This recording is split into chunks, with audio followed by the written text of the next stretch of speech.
What a great weekend of sport. Wimbledon, Yashasvi scores 100 in his first test match for India. India announced their tour of South Africa later this year. Sleep cycles. What do sports people do when they struggle with sleep? I can relate. Let's hear it.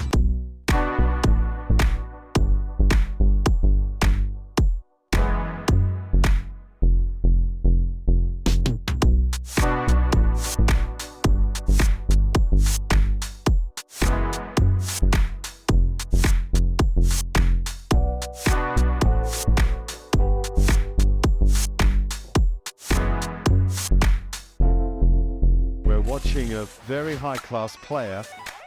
This is when you know Gary Neville is at his best.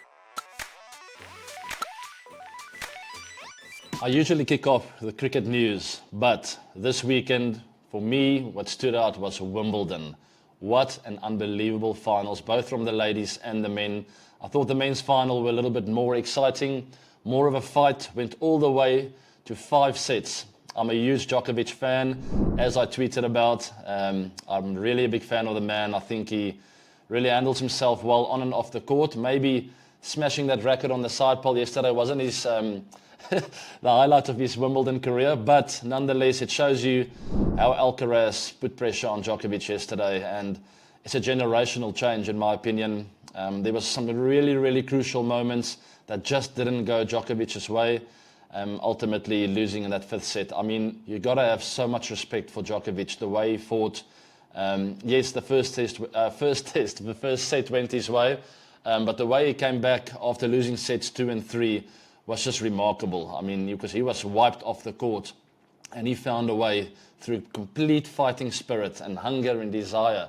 And that's the kind of stuff I really love to see, not only with tennis, but any sport. I'm a huge fan of a sports person that can accomplish that, a way to fight back no matter how dark and how bad it gets out there.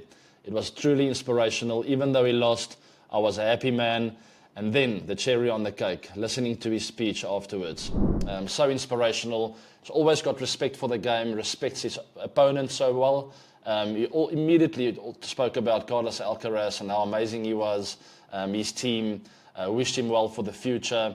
And those are the kind of things that really stand out. And then I mean, it was a big blow for Djokovic, and to sort of man up and stand in front of the crowd that was booing him before, and sort of just celebrating a great final was remarkable, and then touching on his family at the end there, getting quite emotional. It's the first time I saw him as emotional as that, and it was truly just a fantastic final. Wimbledon at its best, and I can't wait for next year.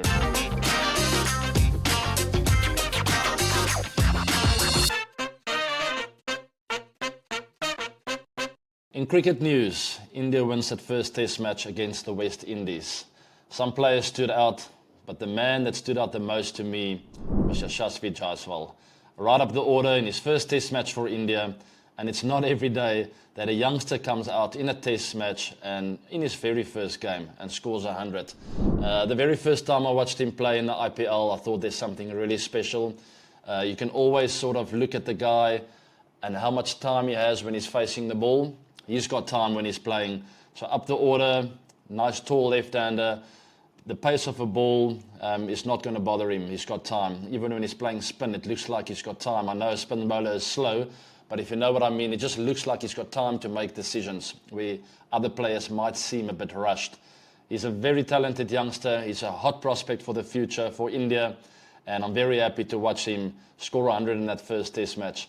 Akash Chopra has interviewed him in 2019, and I want to know from him, did he think at that time that this young man was going to be this special? Akash, your thoughts, please. Hi, Abhi. Thank you so much for having me on your show. I've been following it, and it's outstanding. So well done on the good work. Now to answer your question, Yashasvi Jaiswal, all those years ago when I actually interviewed him, I was very sure that this guy has a phenomenal future ahead of him. Well, when you saw him, when you heard his story, when you just, because I went there and met him, he was humble, very down to earth, understood that it requires a lot of hard work, but then he was also absolutely convinced, 100% confident that he is going to make it in the men's world. I was quietly confident about his future. Now I'm really bullish about after his of course the debut Test 100 that he'll have a fantastic international career as well across three formats. He's not a one-trick pony. He'll do well in the T20 cricket, and he'll also boss the 5-day format as well. So yes, in Hindi we call it Yashasvi which basically means he'll have a long life. And long life in this respect, I'm talking about what he's likely to do on the cricket field. Another standout player, and this one, there's no surprise at all, Ravi Ashwin for India. He's just totally incredible. He's been unbelievable, and not for 1 or 2 seasons, but for a very long time now. His figures were 12 for 131 and 7 for 71 in the second innings, which was his best figures in an innings for an Indian bowler in the West Indies, beating his own 7 for 83. It's nice when you start beating your own records, right? That means that you are quite the experienced man and quite the match winner. I've faced him many times before, and he's always impressed me, always surprised me in a way. As a stock standard off spinner, he's just developed his game and evolved his game over the years to find a way to make even the right-handers really have a hard time out there, not only the left-handers, which makes him well, some people might call him the GOAT. If you look at his stats now, he's really heading up there, and he's not far off. But let him have a few more wickets first, and then we can start calling him the GOAT. We don't want to make it too easy for him. What a bowler, and a match winner for India once again. Things have gone from bad to worse for the West Indies. It's a really tough time for them, and they're finding it really difficult to find their feet. Really getting smoked in that first test match by India at home. It's never a nice feeling. I came across a very interesting tweet, and I would like to hear your thoughts on what you think. If this might be the thing that could turn things around for the West Indies. The tweet says, the cricket concept that is the West Indies needs to be abolished, and all those island countries, Jamaica, Barbados, Antigua, Guyana, Trinidad, etc., should be given associate memberships. They may then play for pride, and who knows, 1 or 2 may actually bounce back. So I don't really agree with that tweet at all. I don't think the issue for the West Indies have anything to do with passion or pride. Look at the 90s, early 2000s, the mighty Australian team, and I know for a fact they never got along really well. There was a lot of turmoil in that environment, in the change room. Not a lot of players liked each other. I know that because I've spoken to some of the players that were there at the time. But look how they performed on the field. It had nothing to do with pride or passion or whether they were best friends or not. The minute they stepped across the boundary rope, they made it happen, and the fire just sort of got turned on. So in my opinion, the West Indies need to pull together as a team. I don't know if the issues are from the top or from the grassroots level, or whether there's maybe just not enough talent at the moment there. I don't know. I would love to hear your comments. Let me know what you think about the West Indies' performances of late and how they can turn it around.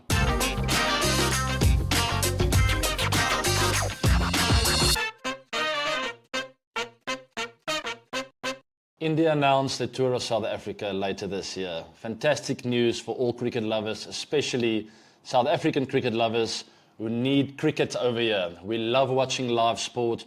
We love playing against India, one of the best test countries at the moment, one of the best cricket teams in the world at the moment. And it's going to be a fantastic battle between the two teams. It's always called the Freedom Series or the Freedom Cup, which refers to Mandela and Gandhi, and the two icons really sort of turning things around in their home countries, being global leaders and huge icons. And that's exactly how we see the relationship between South Africa and India. There's a great friendship, there's a great respect, and long may this continue. It's fantastic news that they're coming to SA, and you better get to those ticket stations and make sure you get your tickets ready for those big matches coming up. There will be 3 T20s, 3 ODIs, 2 test matches, all to play for.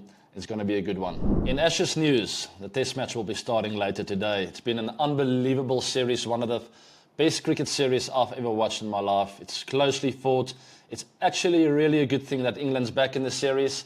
I thought Australia have played better cricket so far, but going up 3-0 would have been a bit disappointing, especially for the English fans. So it's good to have them back, and it's all to play for at Old Trafford later today in that 4th test match. Absolutely can't wait to watch what's going to unfold over there. Cameron Green is fit again, but will he and Mitch Mars play together in one team? The thing about Test cricket, It's all about specializing. You need your specialist bowlers, your specialist batters. But what if two all-rounders fit in as part of your specialist batting group? Then the bowling becomes a bit of a bonus, and that's how I see both of them.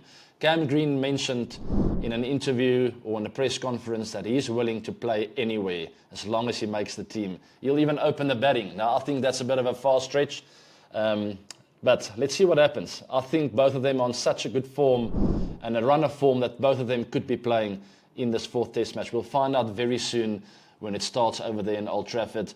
I would actually like to see both of them in the team, even though a lot of people would be frowning when I say that. Let's see what happens.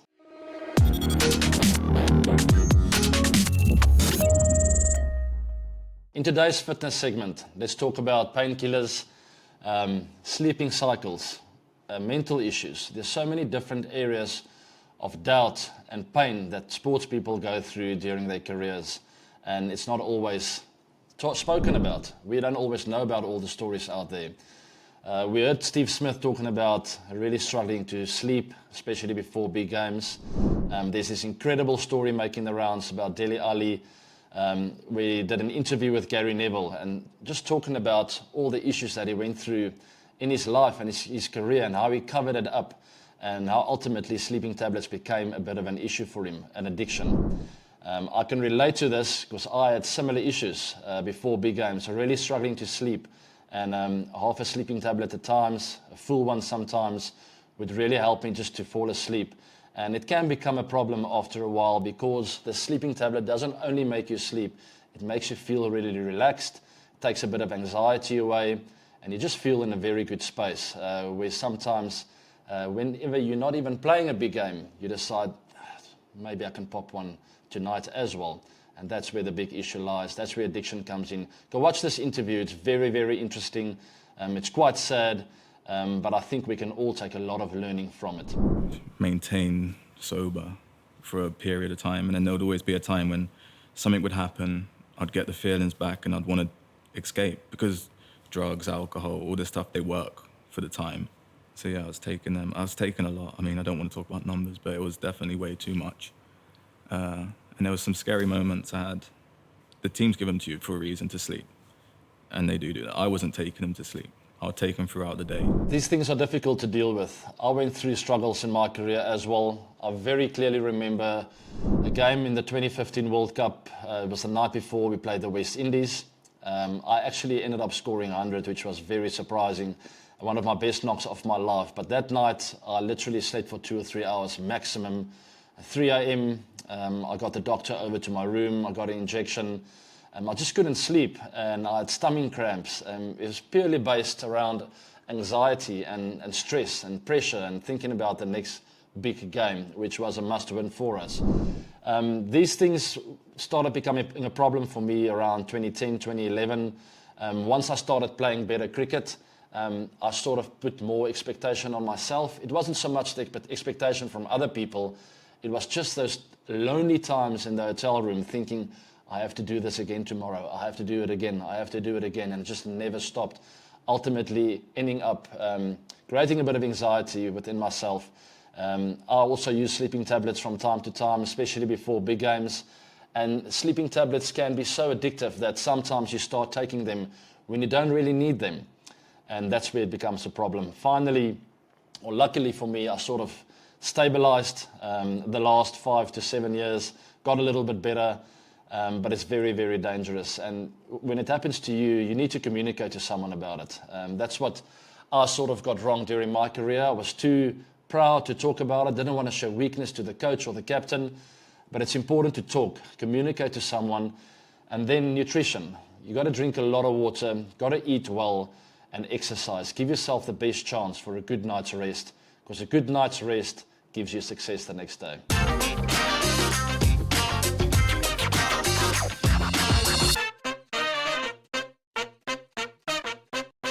Last week's winner was Arvind Bala. Congratulations.